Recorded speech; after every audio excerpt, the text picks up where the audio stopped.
The moment the door slammed behind me, I understood I had crossed a line I could not uncross. Charleston looked innocent that morning. Evan was beside me.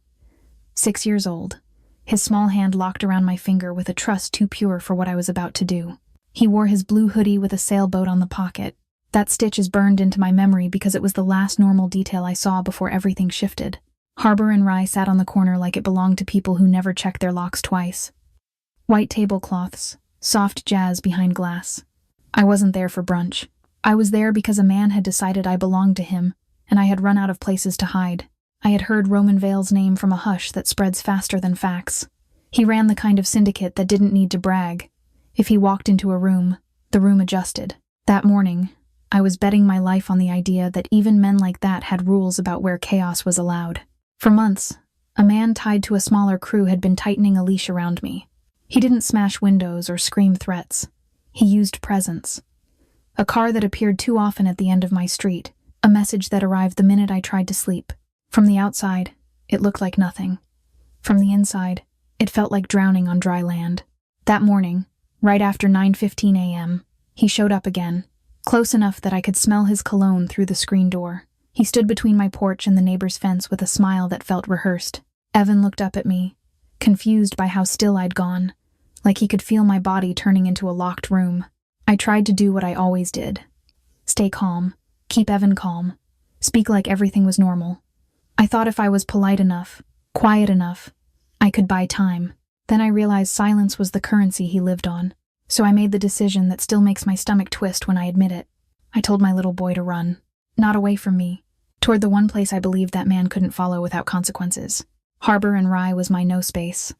A public place with private rooms. Rumor said Roman Vale held morning meetings there, guarded by men who didn't answer to anyone else. I didn't have proof. I had instinct. Maternal instinct mixed with desperation, which never feels heroic. It feels like choosing between two bad doors and praying one is less deadly. I moved fast.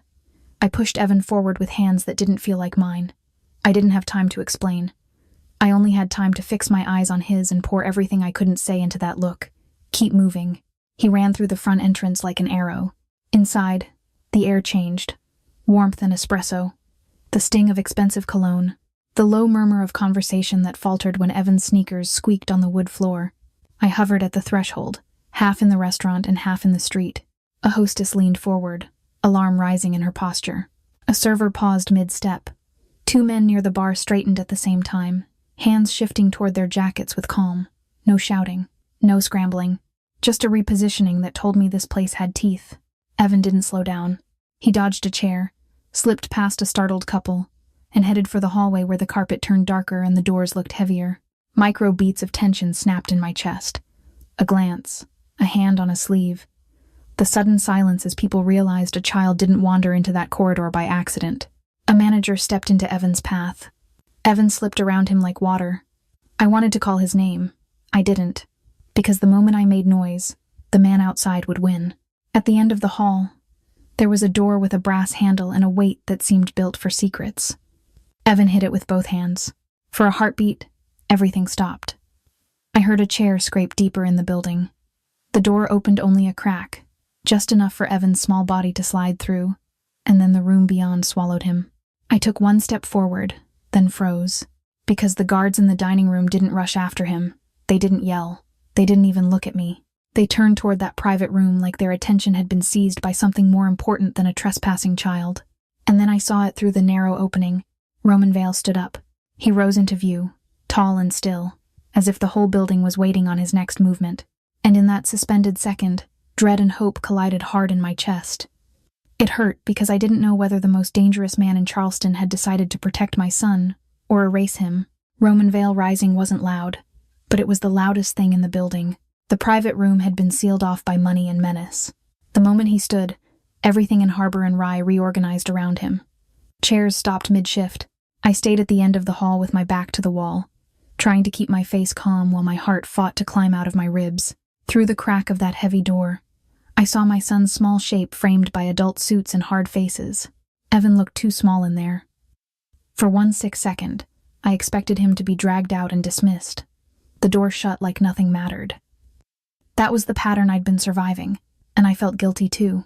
Instead, Roman moved in a way I never would have predicted. Later, I learned he lowered himself down to Evan's height. Not to charm anyone, not for show, but like he was choosing the only posture that didn't crush a child. From where I stood, I didn't hear words. I heard a shift.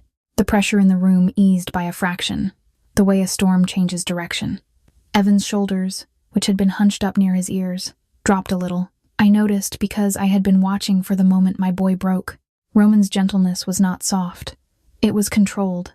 It carried the same weight as his silence, which is what made it terrifying. When a man with that kind of power chooses calm, it doesn't feel like safety. It feels like a decision. I didn't step into the room. I couldn't. My legs felt hollow. I stayed in the hallway, clutching my phone so hard the edges bit my palm. I remember the hostess at the front turning her body slightly, shielding the scene from curious eyes. I remember a guard's gaze flicking to me, then away, like I had just been filed under noted. Then everything accelerated. Roman gave quick signals with his hands, small movements that didn't look dramatic unless you knew to watch. Men shifted positions like a practice drill. One peeled off toward the entrance. Another moved to the service hall. Phones appeared and vanished. The building filled with the quiet click of coordination. Evan came back into view for a second, guided not roughly, but firmly, as if someone had decided he was a priority now. The hostess knelt near him with a glass of water he barely touched. Evan's eyes found me and locked on like a lifeline. Relief hit me so hard I almost sobbed, but I swallowed it down because relief is dangerous too. Relief makes you trust the wrong hands. Roman walked out of the private room last, and the hallway seemed to narrow around him. He didn't look at me like a stranger. He looked at me like a problem he had already started solving. That should have comforted me. Instead, it made my skin go cold. I had spent months learning that kindness can be a leash. A favor becomes a debt. Protection becomes ownership. I had promised myself I would never trade one cage for another. Yet there I was, watching the most feared man in Charleston step into my crisis as if it belonged to him. Outside, the morning was bright and ordinary, and it felt obscene that regular life kept moving while mine was splitting open. A black SUV rolled up like it had been waiting for a cue. Another followed, then another, engines low and steady. My phone vibrated once. A missed call. No voicemail. That tiny pulse made my stomach drop because it reminded me the danger was still at my door. Whatever Evan had managed to get across had set this machine in motion. But the clock hadn't stopped. Roman's people flowed around me. Not touching, not pushing, just shaping the space I was allowed to occupy. A car door opened. The inside smelled like leather and cold air. Time compressed until there was only the next breath, the next step, the next second. As we pulled away from Harbor and Rye, Charleston blurred into facades and tight streets. I kept twisting to see Evan, to make sure he was still real. He sat rigid, cheeks wet, trying so hard to be brave that it broke me. And then came the moment that rewrote everything. In the front seat, one of Roman's men relayed Evan's description of my place.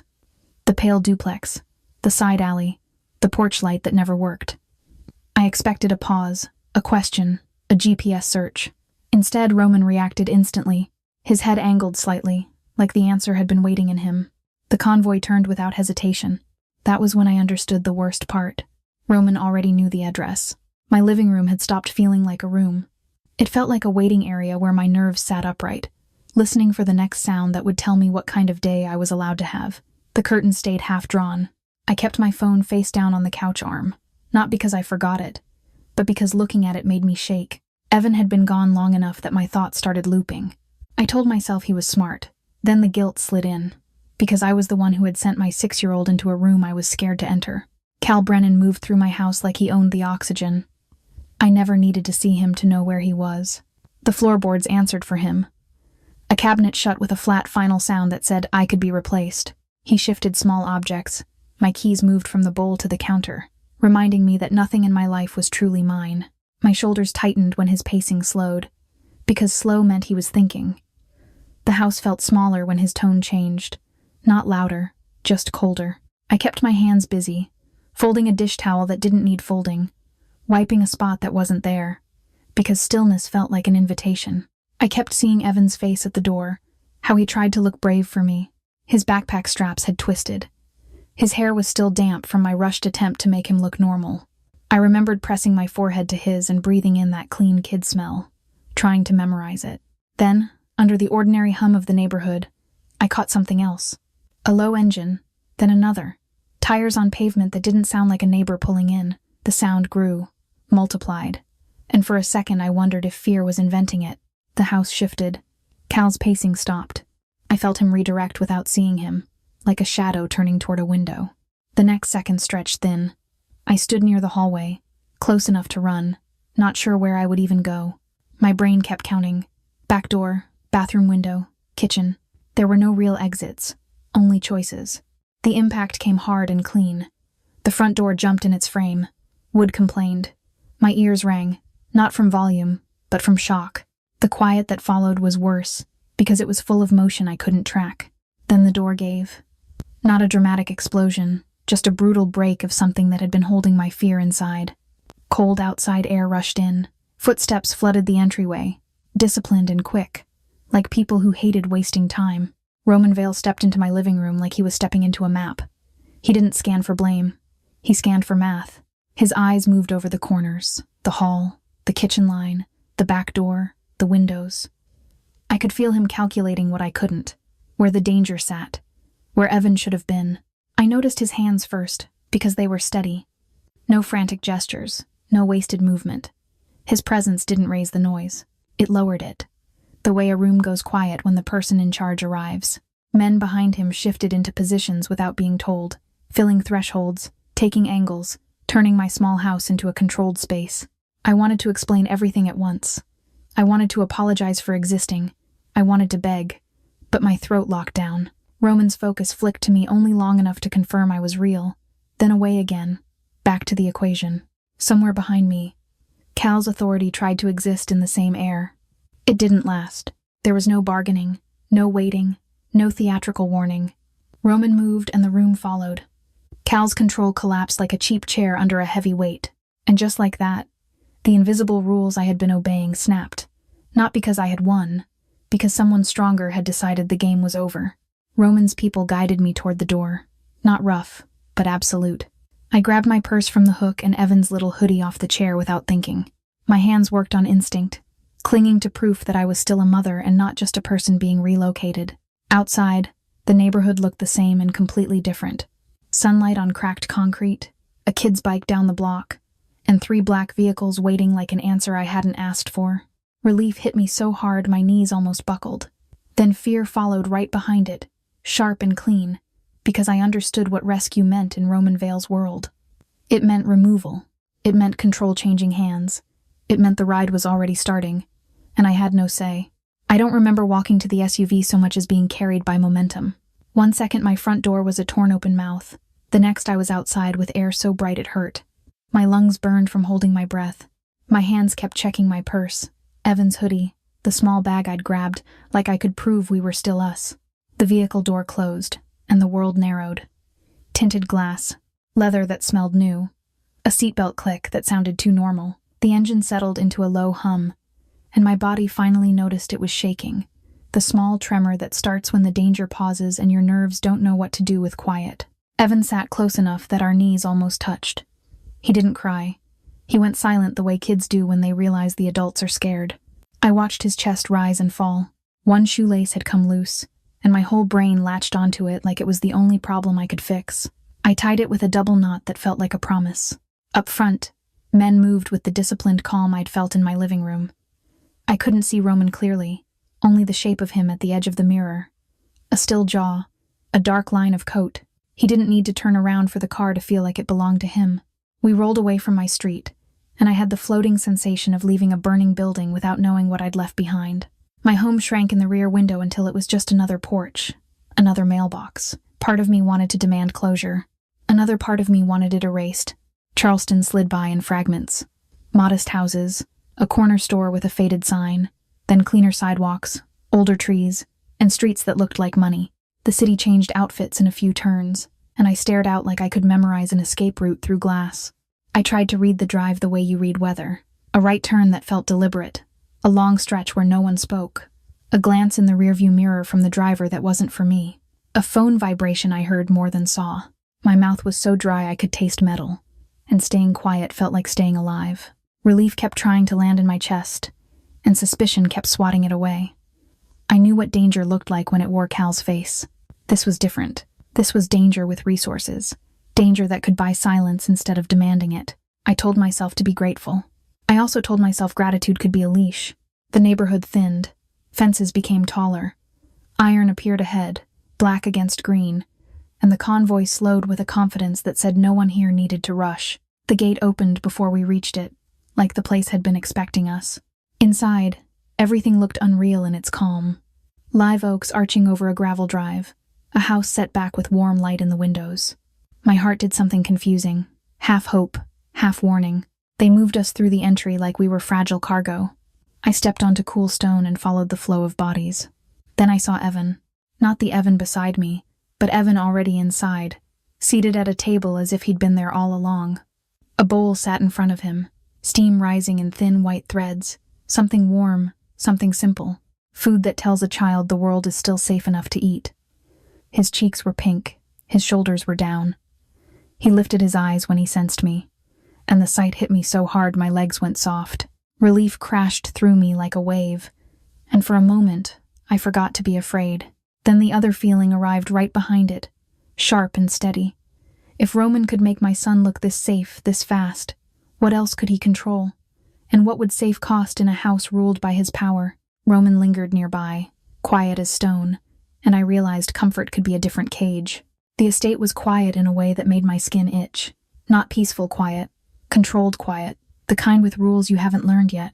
Every soft sound still made me flinch. A faucet, a hinge whispering, air humming through vents. They brought Evan and me into a guest room that looked like it belonged to someone else's life. Crisp white linens, a throw folded tight, a tray with water and fruit. I stood there holding my small bag like it was armor, thinking how strange it felt to be offered comfort without bargaining for it. My brain didn't trust it. My pride didn't want it. My son needed it. Then the housekeeper appeared, and the room steadied. Silver hair pinned back, hands that moved with purpose, warmth without pity. She didn't study me like a scandal. She treated me like a person who'd been out in the rain too long. She set structure in motion the way a firm grandmother does when she knows a child is hungry and the adults are too shaken to admit it. Warm soup arrived, then bread buttered like someone remembered what safety tastes like. Clean pajamas for Evan. Towels stacked high. Simple instructions I could follow without thinking. Each small kindness made my throat tight because it reminded me how long I'd been surviving on scraps of normal. Evan ate slowly at first, like he expected the bowl to disappear. Then his appetite woke up. His shoulders dropped. He went quiet in that way kids do when they sense the adults are scared, and they're trying to help by taking up less space. I kept smoothing his hair back, pretending I was just being a mom, not counting his breaths. Roman kept his distance. I felt him more than I saw him. The house responded to his presence instantly. Doors opened before anyone touched them. People passed silently, eyes lowered, movements efficient. And still, he didn't come into the room and take ownership of our air. When I caught a glimpse of him in the hall, he was turned slightly away, giving fast, precise signals with his hands, like he was choosing restraint on purpose. That mattered to me. It didn't erase my fear, but it drew a line I hadn't expected a man like him to respect. Later, a doctor arrived. No sirens, no spectacle, just a calm professional presence that made my stomach twist. I tried to tell myself it was unnecessary. I tried to be tough. But the moment the doctor's eyes moved over me with that careful focus, the truth I'd been minimizing for months rose up. The evaluation stayed gentle and clinical. It wasn't about graphic details. It was about pattern and time. The hardest word wasn't pain, it was duration. Not a one-time incident. Not a bad night. A long stretch of control that had trained my body to brace even in a clean room with warm soup. I realized how often I'd told myself it wasn't that serious, because admitting the full pattern would mean admitting I'd stayed too long. When the doctor stepped out, Roman's posture changed in the doorway. He didn't look loud angry. He looked colder, sharper, like a man doing math with consequences. His attention wasn't on me as a problem to manage. It was on accountability, on protection, on how quickly the world would be rearranged so Cal could never reach Evan again. In that moment, I understood why his kindness felt dangerous. Roman didn't offer comfort the way ordinary people do. He offered outcomes. I pressed my palm to my son's forehead and made myself a promise. If I was going to accept protection, I was going to tell the whole truth next.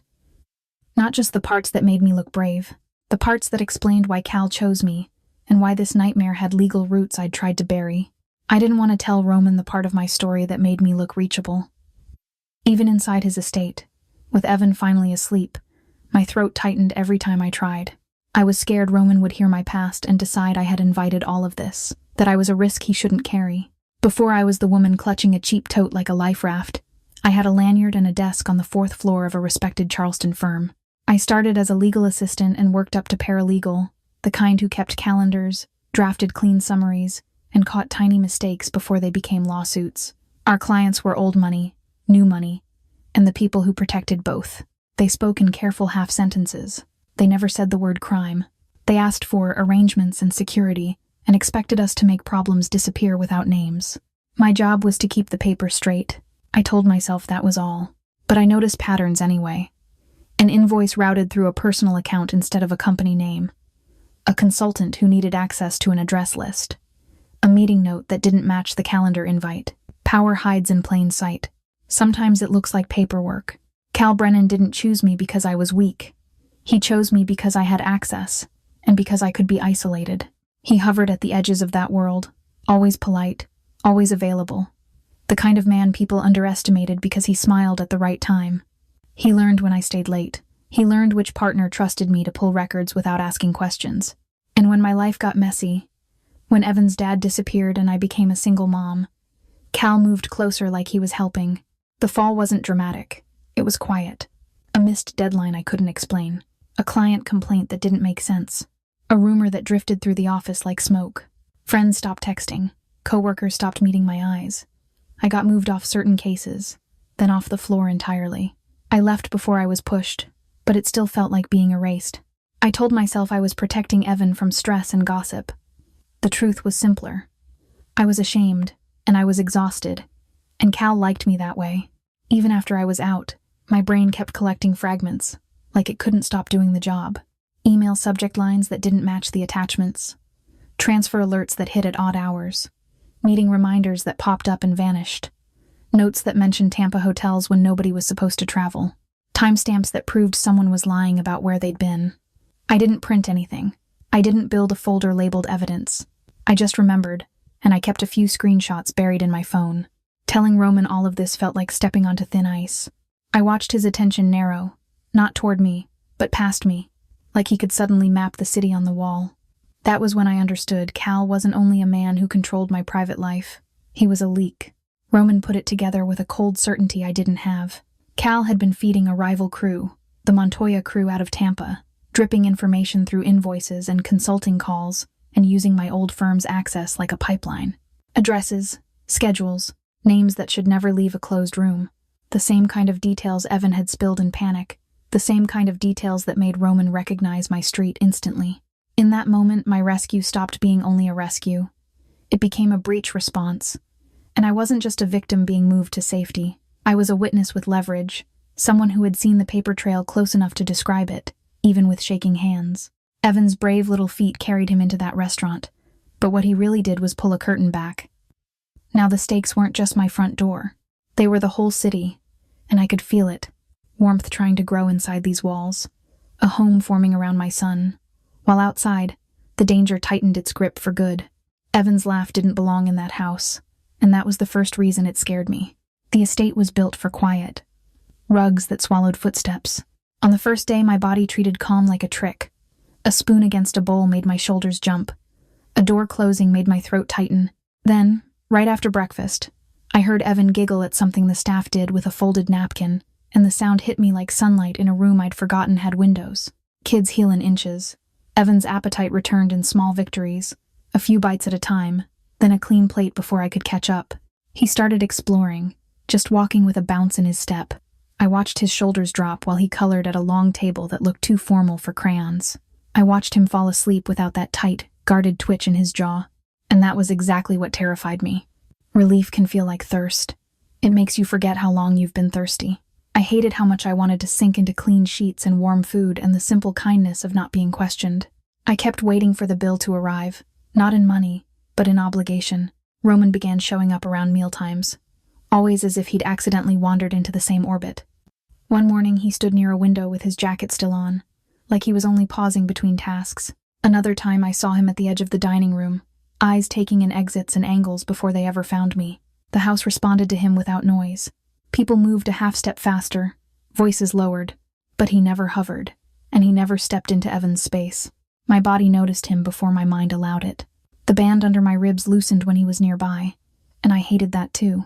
I told myself it was just logistics, that power comes with protection, that I was reacting to protocols, not the man.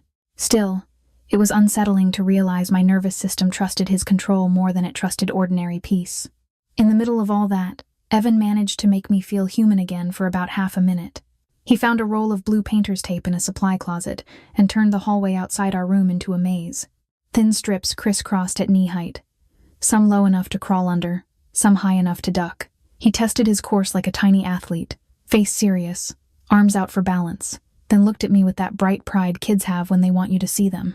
I caught myself smiling, and for one breath I felt like myself, not just surviving. The warmth didn't last, because the house changed that afternoon. Not with alarms or shouting, with rhythm. Staff who had been relaxed went quiet. Men I'd seen posted near the terrace stopped leaning and started watching.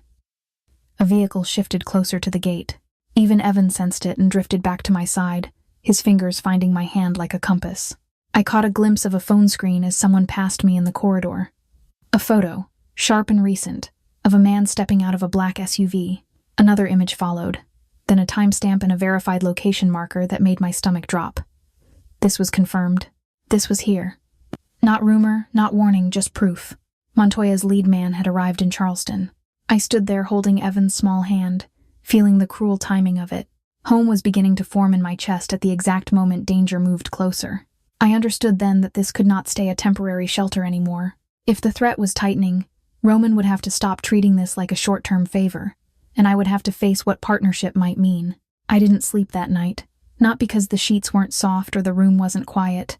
It was quiet in the way a place with rules is quiet, like the air had been trained not to move. Somewhere beyond the walls, security made their rounds. I could feel it, like a storm-shifting pressure. Evan was out cold, sprawled sideways across the bed like he owned the world again. Every so often his mouth fell open and a small snore slipped out. That sound should have comforted me. Instead, it reminded me what I was protecting, and what I couldn't afford to misunderstand. Safe did not automatically mean free. A little after 2 a.m., the hallway light shifted under the door, then faded. A minute later it returned, softer, like someone was standing there without rushing. When I opened up, one of Roman's men waited at a respectful distance, not blocking my way, just holding that careful stillness. He didn't say anything I could repeat. He didn't need to.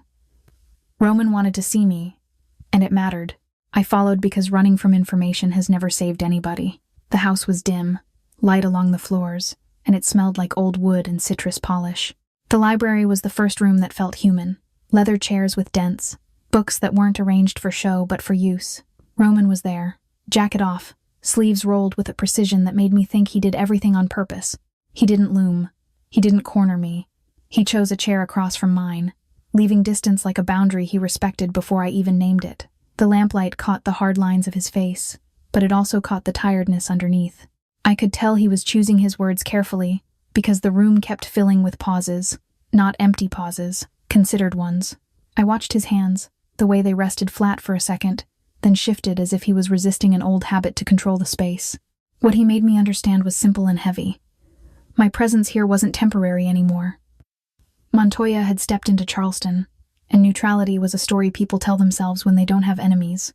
If I stayed in the shadows, I would still be a target. If I left, I'd be a trail someone could follow. Evan's courage had changed the board, and now every move had consequences. Then something in Roman cracked, just slightly. I saw it in the way his gaze dropped when Evan's name came up, in the way his shoulders eased like admitting a truth cost less than holding it back. He let me see that he hadn't stood up at Harbor and Rye only because a child interrupted business. He stood up because that kind of courage, a small body pushing through fear, touched a place in him he didn't like to visit. A memory, a wound, something that recognized Evan's bravery as real. The power imbalance hit me like cold water. He had the house, the men, the money, the reach. I had a borrowed bag and a 6-year-old who trusted me with everything. Gratitude rose in my throat, sharp and complicated, and right behind it came my fear of what gratitude can turn into when the other person has all the leverage. So I held on to the one thing that was mine: agency. Even if my hands shook in my lap, my mind stayed steady. I would not be moved from threat to threat like cargo. I would not trade my son's peace for a prettier cage.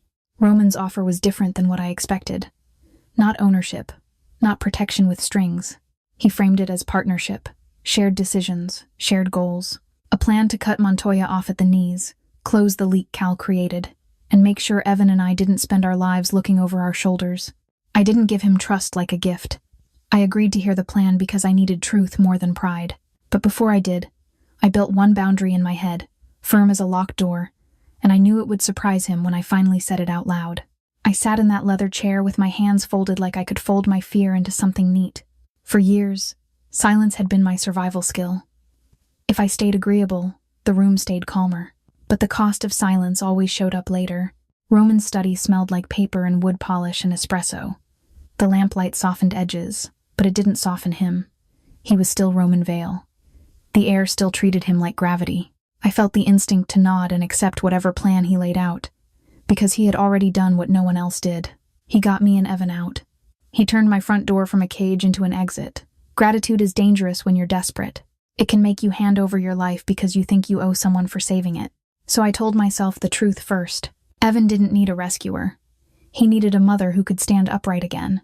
What I said carefully. Without raising my voice. Without trying to win. I made it about my son, because that was the cleanest line I had. I made it about dignity, because that was the only thing I still owned. I made it plain that I would not be ordered around. I would not be hidden away like a mistake. I would not be used as a pawn to lure someone out, or shuffled from room to room while men decided my future. I made it just as clear that Evan was not a bargaining chip. No decisions about him without me. No sudden moves in the night. No new rules that landed on him like weather. If Roman wanted my help, then I would be an equal voice in anything that touched my child, my body, my name, my safety. The moment after I drew that line felt like stepping onto thin ice. The room went still. My stomach tightened the way it used to when I could feel a mood turning, when I'd brace for consequences I hadn't earned. I watched Roman's face the way you watch a fuse. I waited for the reminder that this was his world and I was only borrowing it. Instead, he surprised me. The change wasn't loud. It was precise. His posture eased back, not forward. His attention didn't sharpen into threat. It widened into consideration. He didn't treat my boundary like defiance. He treated it like information, like I had handed him a map of what would keep Evan steady and what would break me. I noticed concrete things. The pace of the room slowed. The sense of being watched turned into the sense of being accounted for. When he shifted position, it was to make space, not take it. He didn't push the plan at me like a verdict. He let it wait. And in that pause, I understood something that scared me almost as much as Cal ever did. My body reacted before my mind could argue. My lungs took a deeper breath. My shoulders dropped. I felt a new kind of safety. The safety of being heard without being tested. I agreed to step into what he was offering, but only under those conditions. I would contribute what I knew. The paper trail fragments, the patterns, the timelines I could still picture. I would help build the strategy, not just follow it. I would be told what was happening, not managed like a secret. The house shifted almost immediately. The quiet changed from restful to ready. Footsteps moved with purpose beyond the door. Phones lit up and disappeared. Somewhere outside, an engine rolled to life, low and patient. I sat there, feeling the weight of my choice settle into place. Not rescued, respected, and I could feel the next part forming fast. The trap built out of Montoya's expectations, with my knowledge as the leverage point. That next morning, my fear felt folded into a smaller shape. It was still there, but it wasn't running the room anymore. Evan slept in clean sheets down the hall, one hand curled around a stuffed dog Miss Lottie had found. That tiny detail kept me steady. This wasn't about revenge. This was about proof, and a future where my son didn't learn to flinch. Roman's team gathered in a space built for quiet decisions. A table, a few phones, a map of Charleston. What changed everything was how I was treated. No one spoke over me. No one acted like I was fragile cargo. I could feel my boundary from last night holding, like a rail under my palm. I didn't have the kind of mind that wins fights with fists. Mine wins with patterns. I kept seeing the same things from my old office days. calendar reminders that never matched the stated reason, emails with harmless subject lines, payments that moved in odd amounts when someone thought nobody would look. Cal always believed he was smarter than the room, and Montoya's people believed Charleston was soft. That arrogance was the opening. The objective was simple, even if the stakes weren't. We needed Cal's encrypted phone, or whatever digital device he guarded the way a man guards his own pulse. Roman didn't need a confession. He needed the link, the transfers, the messages, the timestamps that proved Cal was feeding the Montoya Crew and getting paid for it. Evidence that could be used, not just suspected. The plan came together in clean steps, like building a trap out of habits. First, they would leak a small, believable story into the right ears. Not a dramatic leak, not a challenge, just enough to suggest I was still scared, still unprotected, and still carrying something valuable. They counted on Cal's need to control the narrative, to get his hands on me before anyone else could. Second, we chose a lure that looked ordinary. A public-facing place with light, cameras, and people who didn't know what they were walking past. A decoy location that read like weakness because it wasn't hidden behind gates. If Cal was watching, he would think Roman was slipping. If Montoya's lead man was watching, he would think Charleston's king had gotten sentimental. Third, the timing was everything. I watched their clocks like I used to watch a deadline. Cars positioned without drama, doors watched without stares. People moved as if they were doing errands, not setting a snare. Every small movement felt like a question. Did the enemy notice this, or did they dismiss it as normal? My role was the part that made my stomach twist. I would not be bait in the old sense. I refused to be isolated or surprised. But I could be visible on my own terms. I could be the person Cal expected to see, the version of me he thought he had already beaten. The team built the plan around my consent, and that mattered. I would walk in with my head up, with a calm face, and with my hands empty. No weapon, no fake bravado, just a woman the enemy would underestimate. If Cal took the bait, the goal wasn't to corner him in public. It was to create a moment where he reached for the one thing he couldn't operate without. When he felt leverage, he would check his phone. He would signal someone. He would try to confirm who else was in play. In that single moment, Roman's people would move, fast and quiet, to secure the device and vanish. I kept thinking about Evan's small shoes on the restaurant floor, and how bravery can look like a child walking into a room he shouldn't survive. Now it was my turn to walk into a room that scared me. Not because I was powerless, but because power attracts predators. By the time the plan was set, I understood the twist that made it work. They weren't hiding me. They were putting me in the light on purpose, inviting Montoya and Cal to misread visibility as vulnerability, and inviting them to underestimate me one last time. The safest place in that decoy building was a windowless back office that smelled like toner and lemon cleaner. It sat close enough that I could feel footfalls through the wall, but far enough that no one out front could see me. A bank of monitors glowed in the dark, showing the street, the entrance, a side corridor, and the alley where deliveries came and went. My phone kept buzzing against my palm with updates I could not hear directly. Everything arrived as impressions. A pause. A sudden cluster of movement on one camera. The hallway feed tilting as a door opened. The longer it stayed quiet, the louder my body became. I could hear my pulse in my ears. After Cal, I made myself a rule. I did not walk toward risk anymore. I did not chase closure. I stayed small and steady so my son could keep his mother. That rule had kept me alive in ways I hated. On the street feed, the decoy began to work. A vehicle slowed where it should not have. A man lingered too long at the edge of the frame. Then Cal appeared, and my stomach dropped with the same cold recognition I felt the first day he learned my schedule. He moved like consequences never stuck to him. Out front, his people moved like waiters. Cal did not stay long. He drifted away from the public light and toward the side corridor. On another feed, I saw his hand slip into his jacket and come back out with a dark rectangle. The encrypted phone, the little brick of proof that could stop him from rewriting the story again. My mouth went dry. If he left with it, the threat did not end. It simply moved.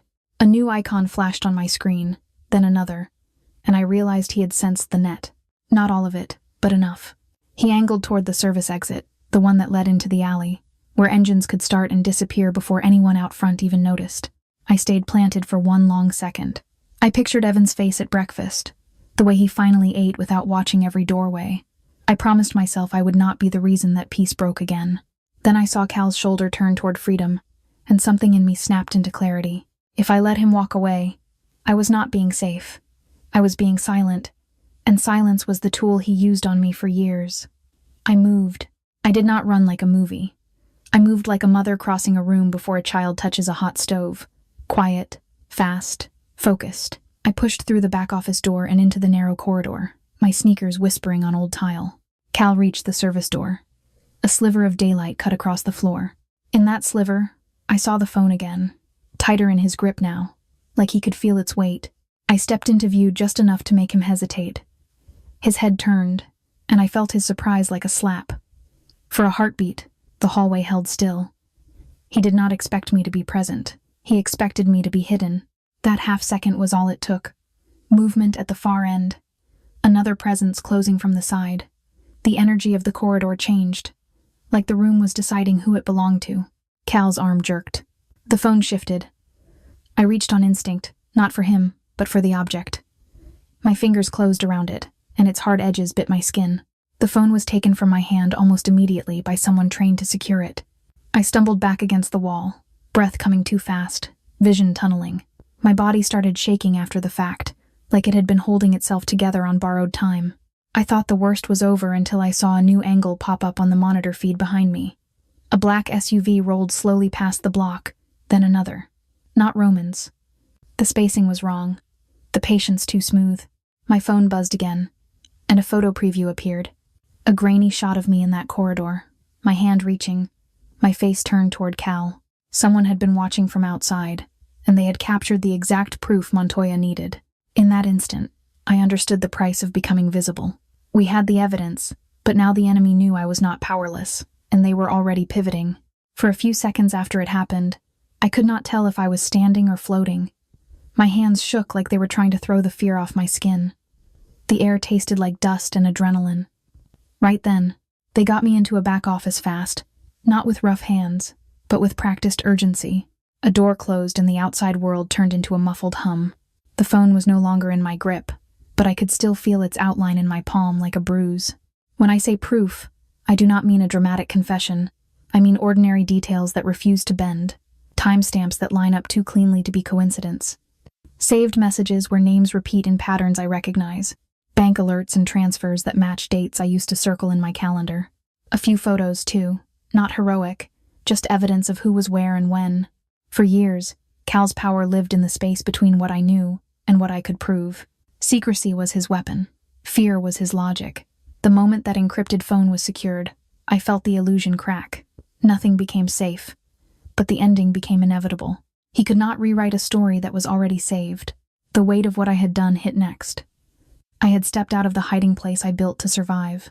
My body did not celebrate. My body trembled, and my mouth tasted like metal. Still, under the shaking, something steadier rose up, quiet and stubborn. Pride, the kind that keeps you upright when your knees want to fold.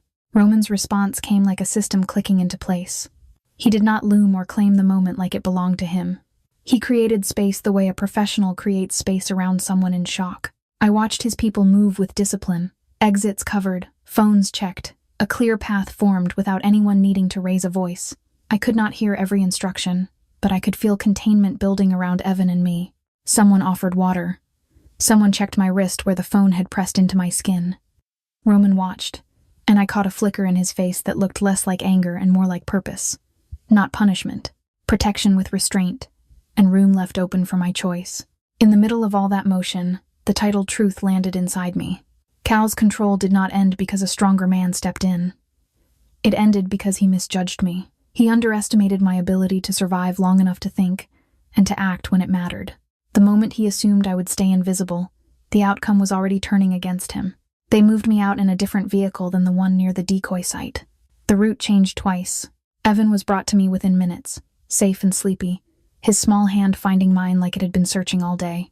I pressed my forehead to his hair and let myself breathe again, even as my mind kept scanning for the next threat.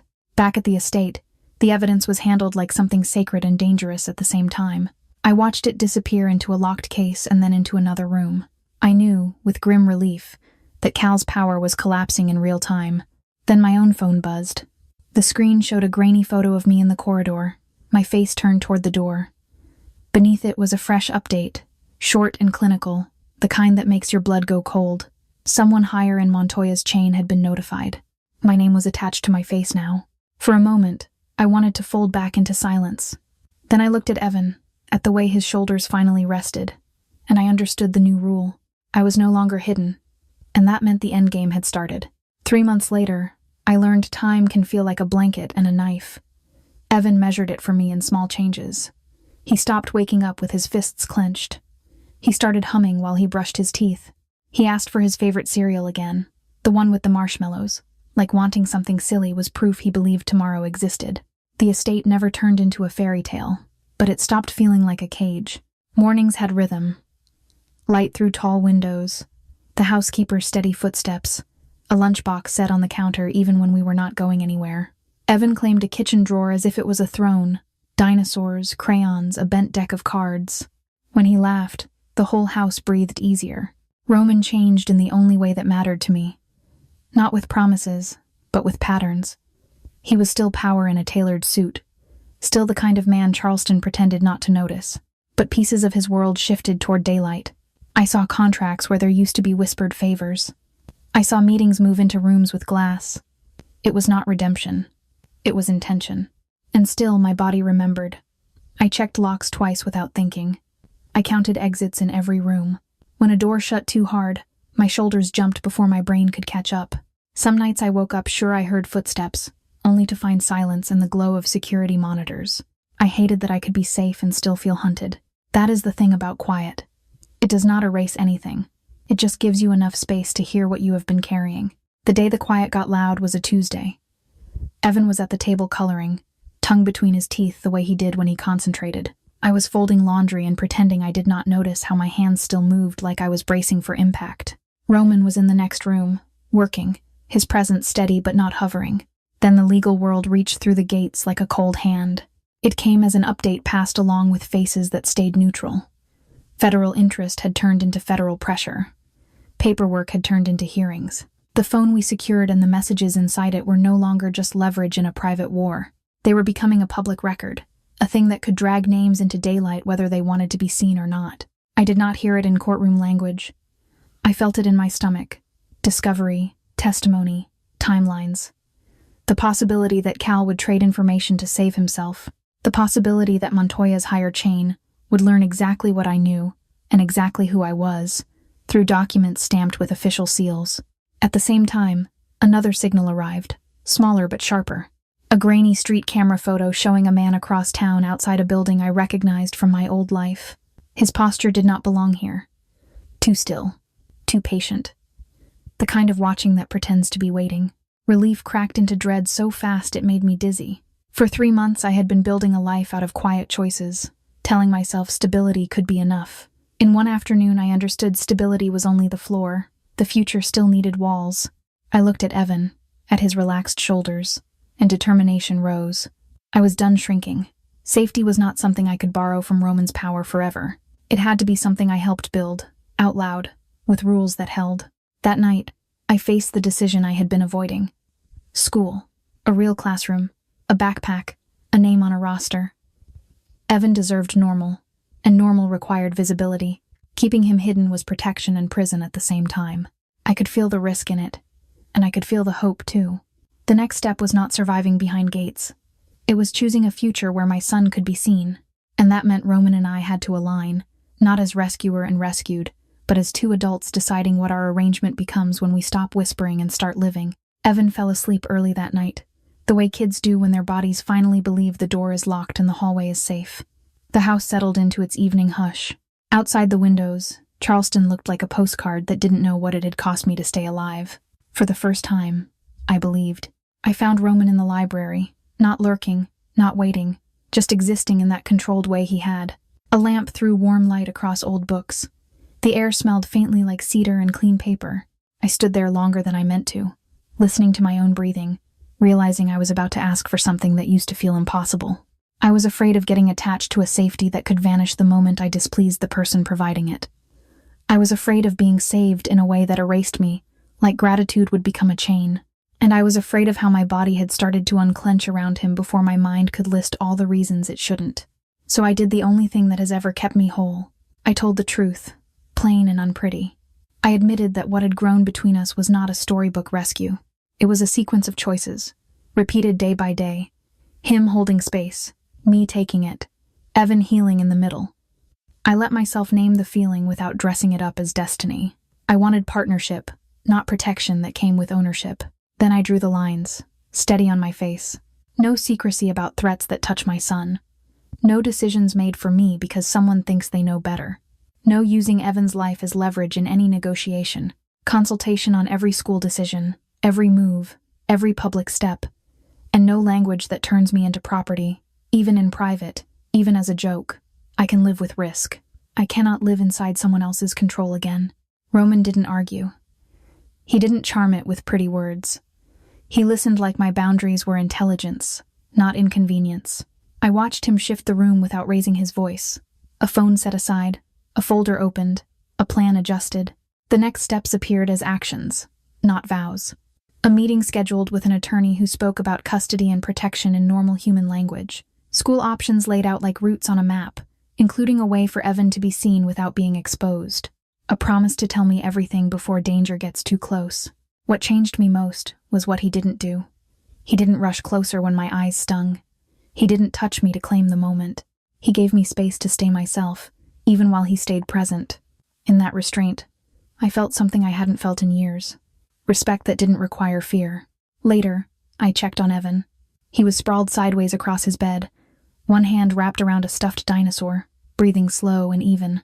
That small sound was the closest thing to a miracle I trusted. I still carry scars. I still flinch at sudden noise. I still wake up some mornings bracing for the old life to break back in. But I also carry proof now. Boundaries can build safety. Being underestimated can become leverage. And love, if it's real, looks a lot like consent, patience, and shared responsibility. If you've ever had to rebuild yourself from the inside out, I see you. If this story hit you, please like the video, share it with someone who needs it, and comment where you're listening from. The house is quiet in the way it only gets when a child finally sleeps without flinching, and Evan's breathing is the softest sound I know. If I learned anything from the worst day of my life, it's that underestimation is a weapon until you stop helping people aim it at you. Cal counted on my silence. Montoya counted on me staying small. Even fear counted on me believing I had no choices. The moment I moved, the moment I told the truth and followed the paper trail in my own head, that whole illusion started to crack. My line is simple now. Safety has to be built with consent, not control. Truth has to be shared, not hoarded. Decisions about my son have to include me, every time. No secrecy that touches our lives, no protection that costs my voice. Boundaries are not attitude. They're a map back to yourself. So here's my invitation to you. Where in your life have you been shrinking just to keep the peace? And what would it look like to draw one honest line instead? I look at Evan's sleeping face and I feel something steadier than relief. I feel grounded hope, the kind you earn. Tomorrow we choose school and sunlight and a normal schedule, and I choose it out loud again. If this story hit you, please like the video, share it with someone who needs it, and comment where you're watching or listening from and what part landed the hardest.